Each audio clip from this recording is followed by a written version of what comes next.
എല്ലാവർക്കും ജെറിക്സ് മീഡിയയിലേക്ക് സ്വാഗതം. സംസ്ഥാനത്തെ എല്ലാ റേഷൻ കാർഡുകാർക്കും അതായത് APL റേഷൻ കാർഡ് എന്നോ അല്ലെങ്കിൽ BPL റേഷൻ കാർഡ് എന്നോ വേർതിരിവ് ഒന്നും തന്നെ ഇല്ലാതെ കൂടുതൽ ആനുകൂല്യങ്ങൾ നൽകാൻ തീരുമാനിച്ചിരിക്കുകയാണ്. അപ്പോൾ അതിനെക്കുറിച്ചുള്ള വിശദാംശങ്ങളാണ് ഈ ഒരു വീഡിയോയിൽ പറയാൻ വേണ്ടിയിട്ട് പോകുന്നത്.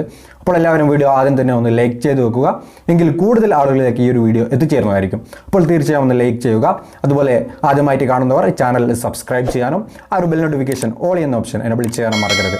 അപ്പോൾ നമുക്കിതിൻ്റെ വിശദാംശങ്ങൾ എന്തൊക്കെയാണെന്ന് നോക്കാം. നമുക്കറിയാം, പ്രധാനമന്ത്രി ഗരീബ് കല്യാൺ അന്ന യോജന പദ്ധതി പ്രകാരം AAY മഞ്ഞ കാർഡ് ഉടമകൾക്കും അതുപോലെ PHH പിങ്ക് കാർഡ് ഉടമകൾക്കും നവംബർ മാസം വരെ ഓരോ അംഗത്തിനും 5 കിലോ അരിയും ഒരു കാർഡിന് 1 കിലോ പയർ അല്ലെങ്കിൽ കടല ലഭിച്ചിരുന്നു. എന്നാൽ ഡിസംബർ മാസത്തിൽ അതിനെക്കുറിച്ചുള്ള യാതൊരു വിവരവുമില്ല. അപ്പോൾ നമ്മുടെ ബഹുമാനപ്പെട്ട കേരളത്തിൻ്റെ ഭക്ഷ്യവകുപ്പ് മന്ത്രി P. തിലോത്തമൻ സാർ കേന്ദ്രത്തിന് കത്ത് അയച്ചിട്ടുണ്ട് ഈ ഒരു ആനുകൂല്യം വീണ്ടും ലഭ്യമാക്കാൻ വേണ്ടിയിട്ട്. അതുപോലെ തന്നെ സൗജന്യ ധാന്യ വിതരണം തുടരണമെന്ന് പാർലമെൻറ്റിൻ്റെ ഭക്ഷ്യ പൊതുവിതരണ സ്റ്റാൻഡിംഗ് കമ്മിറ്റിയും ശുപാർശ ചെയ്തിരിക്കുകയാണ്. അതിനാൽ ഈ ഒരു സൗജന്യ ധാന്യ വിതരണം വീണ്ടും തുടരാനുള്ള സാധ്യത ഏറുകയാണ്. അതുപോലെ നമുക്കറിയാം, നമ്മുടെ APL നീല വെള്ള കാർഡുകാർക്ക് നാമമാത്രമായ ആനുകൂല്യങ്ങൾ മാത്രമാണ് ലഭിക്കുന്നത്.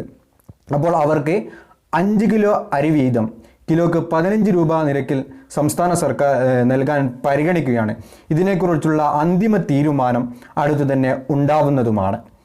അതുപോലെ ഏറ്റവും സന്തോഷം നൽകുന്ന വാർത്ത എന്തെന്ന് വെച്ചാൽ, നമുക്കറിയാം ഈ ഒരു കോവിഡ് കാലത്ത് എല്ലാ റേഷൻ കാർഡുകൾക്കും ഏറ്റവും ഉപകാരപ്പെട്ട ഒരു കാര്യമായിരുന്നു സൗജന്യ കിറ്റിൻ്റെ വിതരണം. നമുക്കറിയാം 4 മാസത്തേക്ക് പ്രഖ്യാപിച്ച് ഈ ഒരു ഡിസംബർ മാസം അത് അവസാനിക്കുന്നതായിരുന്നു. അതുപോലെ ഇപ്പോഴും നമ്മുടെ ഡിസംബർ മാസത്തിൽ അതുപോലെ തന്നെ നവംബർ മാസത്തിലൊക്കെ കിറ്റിൻ്റെ വിതരണം ഇപ്പോൾ നടന്നുകൊണ്ടിരിക്കുന്നുണ്ട്. കിട്ടാത്തവർ നിരവധി ആളുകളുണ്ട്.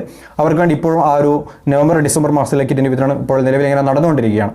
അപ്പോൾ ആ ഒരു സൗജന്യ കിറ്റിൻ്റെ വിതരണവും ഏപ്രിൽ മാസം വരെ നീട്ടാൻ നമ്മുടെ സംസ്ഥാന സർക്കാർ തീരുമാനിച്ചിരിക്കുകയാണ്. ഇപ്പോൾ 2021 ഏപ്രിൽ മാസം വരെ നിങ്ങൾക്ക് ഈ ഒരു സൗജന്യ കിറ്റ് APL BPL കാർഡ് വ്യത്യാസമില്ലാതെ കിട്ടുന്നതായിരിക്കും. അപ്പോൾ ഇതിനെക്കുറിച്ചുള്ള അന്തിമ തീരുമാനം 24-ാം തീയതി ചേരുന്ന യോഗത്തിന് ശേഷമായിരിക്കും ഉണ്ടാവുക. അപ്പോൾ ആ ഒരു യോഗത്തിന് ശേഷം എന്തൊക്കെയാണ് ആനുകൂല്യങ്ങൾ റേഷൻ കാർഡ് ഉള്ളവർക്ക് ലഭിക്കുക, APL BPL കാർഡില്ല വ്യത്യാസമില്ലാതെ ലഭിക്കുക എന്ന് അന്നത്തെ ആ ഒരു യോഗത്തിന് ശേഷം നമുക്ക് പൂർണ്ണമായും അറിയാൻ സാധിക്കുന്നതാണ്. അപ്പോൾ നിങ്ങളെ തീർച്ചയായും അറിയിക്കുന്നതായിരിക്കും. അപ്പോൾ ഈ വീഡിയോ നിങ്ങൾ മാക്സിമം മറ്റുള്ളവരിലേക്ക് ഷെയർ ചെയ്തെത്തിക്കുക. പുതിയ നല്ല ഇൻഫർമേഷൻ വീഡിയോ നമുക്ക് വീഡിയോ കണ്ടുകിട്ടാം. അതുവരേക്കും ഗുഡ് ബൈ.